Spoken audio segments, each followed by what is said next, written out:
Թողտիրոջ աննա փառավորվի սյուներ։ Իհարկե ամեն բան երկագնդի վրա որտեղ ունենում մարդու հոգու աշխարհի փոփոխություն, դա միայն Աստծո խոսքի ներգործությամբ եւ Սուրբ Հոգու ներգործությամբ անում։ Ես ուզում եմ, որ Աստված ինչպես շատ մարդկանց սկսած Աբելից կապվել են Աստծո հետ եւ Աստծուց են սովորել ճշմարտությունը։ Աստված իր հոգին է ուղարկել աշխարհ, Սուրբ Գիրք աղրկել մեզ, որպեսզի մենք կապվենք, եթե քո ամենամտերիմ բարեկամը, ամենամոտիկ հարազատը, գիշեր ցերեկ նրա հետ խորթացողը չի քո համար Սուրբ Գիրքը չի, դու մոլորված մարդ ես եւ լույս չունես եւ քո ճանապարհը չես կարող մաքրել եւ դու չես կարող հասնել այն նպատակին, որ Աստված կամեցել է քեզ հասցնի։ Եվ Տեր Հիսուս ինքը ասեց. լավ է ես գնամ, որ Սուրբ Հոգին գա, նա պետք է ձեզ հանդիմանի, խրատի, սովորացնի եւ ինչ որ ասել եմ ձեր մտքերը պիտի բերին, նա զիս պիտի փառավորի, ինձնից առնի ձեզ պիտի պատմի։ Այսինքն մարդ արարածը եթե չի կապվում Սուրբ Գրքի հետ եւ չի կապվում Սուրբ Հոգու հետ, նա ոչինչ չի կարող սովորի։ Ես կուզեի, որ բոլորիդ համար այն ինչ որ մենք սովորել ենք, այդ ենք ասում։ Հոգևոր կյանքի մեջ շատ բաներ կա, որ քարոզով կարող է չասվի։ Այդտենց քարոզիչ չեղը, որ կարողանա ամբողջ Աստվածաշունչը քարոզի։ Այդպես քարոզիչ չի ծնվել։ Բայց Պողոս ասում էր, որ Աստծո ամբողջ կամքը ձեզ ծածուկ չպայեցի եւ հայտնեցի ձեզ։ Բայց մենք նայում ենք թե Պողոսը, թե Պետրոսը, թե բոլոր մարդիկ, հին ուխտի, նոր ուխտի մարգարեները, բոլորը սովորել են Աստծուց եւ կապվել են Աստվածաշնչի հետ։ Եթե Աստվածաշունչ չի եղել, օրինակ Հակոբի ժամանակ, Ենովքի ժամանակ չի եղել Աստվածաշունչ, նրանք կապված են եղել Աստծո մարդկանց հետ։ Եվ այսօր եթե մենք ուզում ենք լուրջ աստվածապաշտ դառնալ, մեր կյանքը պետք է կապվենք Սուրբ Գրքի հետ։ Եթե քո համար նորից եմ ասում, ամենամեծ խորհրդատուն Սուրբ Հոգին չէ, ավետարանը չի, Աստվածաշունչը չի։ Եվ դու ամենաշատ կապված, քո ամենամոտիկ ընկերը, բարեկամը, հարազատը,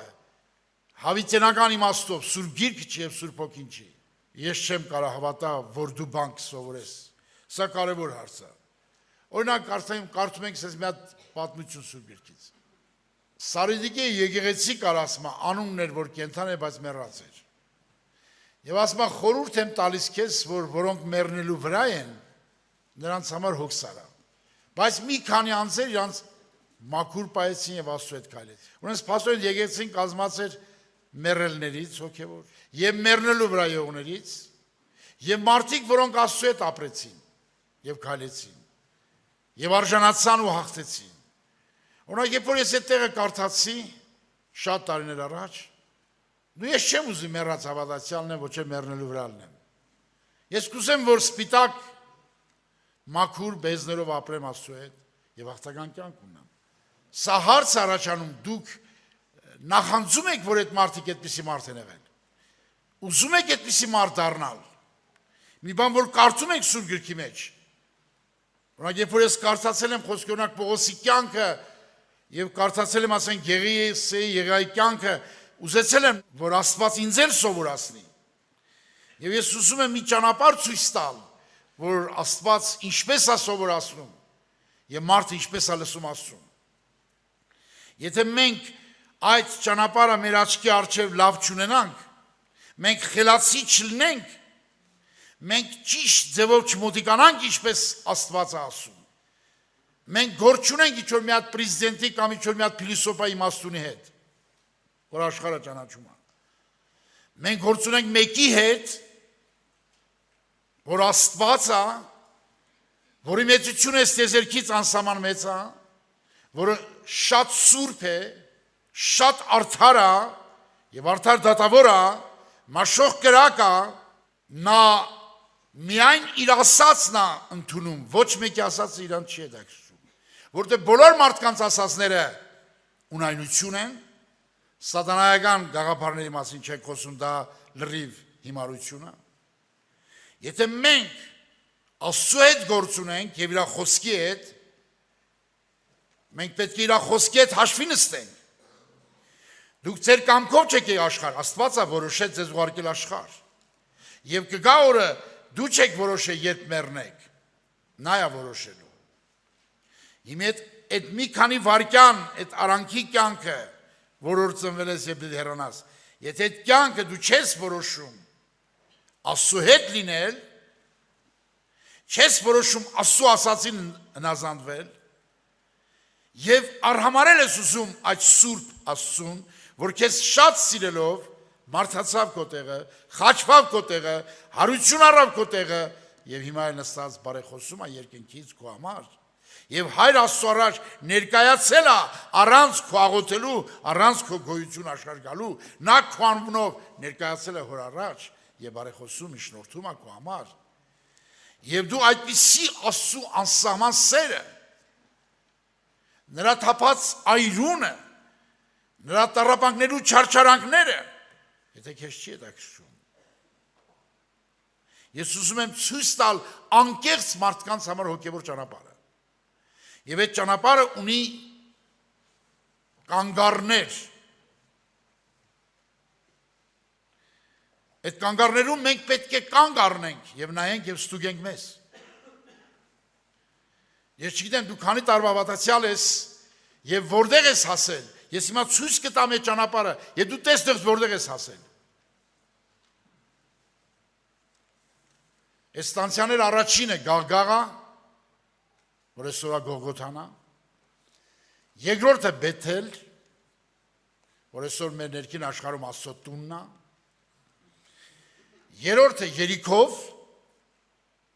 Երիքով, որ մեր մարմինն է, որ պետք է հաղթենք։ Եվ Հորդանան անցնենք, դա նշանակում է, որ լրիվ մարմնի աշխարհից, մեր մարմնի աշխարհից անցնենք լրիվ հոգու աշխարհը։ Մեր մարմինն էլ ենթարկվի հոգու աշխարհին, ինչպես ենթարկվավ 63-րդ Սաղմոսում Դավիթ մարգարեն գրում է. Հոգիս ծարավ Աստծուն կենթանացուն, մարմինս էլ է փափագում Աստծուն։ Ուրեմն մենք աստվածապաշտ մարդիկ ճանապարհ պետք է անցնենք։ Եվ հիմա նայեք տեսեք, այսօր շատ մարդիկ Գողգոթայի շուրջը պտտվում են։ Երգում են Գողգոթայի մասին, ինչպես երիտասարդներ երգեցին։ Կարող է սենց երգեն, բայց խաբար չունեն Գողգոթայից։ Մարդը երգել սիրում է։ Սիրում է երգել, բայց չի նշանակում ինքը սիրում է մեռնել նաև։ Սիրում է նաև խաչվել նաև։ Խաչվել ու մեռնելը դա ավելի լուրջ խնդիր է, քան երգել սիրելը, կամ քարոզելը, կամ ասենք ապարատով նկարելը, հիանանք, նկարենք։ Դրանք ինչ ենք անում այդ մեր նկարները, ստեղ բարձրանանք ու փառավորվենք եւ այլն։ Բայց մեռնել Գողգոթայում ամեն մարդ չի ուզում։ Հոգևոր կյանքը շատ լուրջ է, երիտասարդներ։ Աստծո խոսքը սուրա խաղմի արեք, նա կարող է սխալ բռնես եւ քեզ սպանես։ Աստծո խոսքը կրակ է, դու կարող ես Աստծո խոսքը, տեսեք,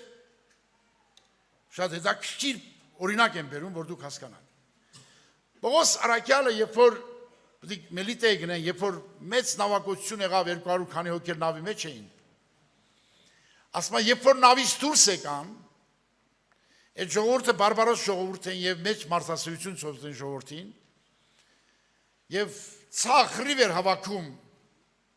Պողոս Արաքյալը եւ կրակ էր վառում, հանկարծ մի իշ օծ դուրս եկավ եւ մարդիկ ասեցին, այս մարդը ինչքան չար է այս մարդը, որ փոթորիկից այդ մահից փրկվավ, բայց Աստված այդ մարդի մահն է ուզում։ Եվ մարդիկ սպասում են, որ պետք է Պողոս Արաքյալը մեռներ, բայց չմեռավ։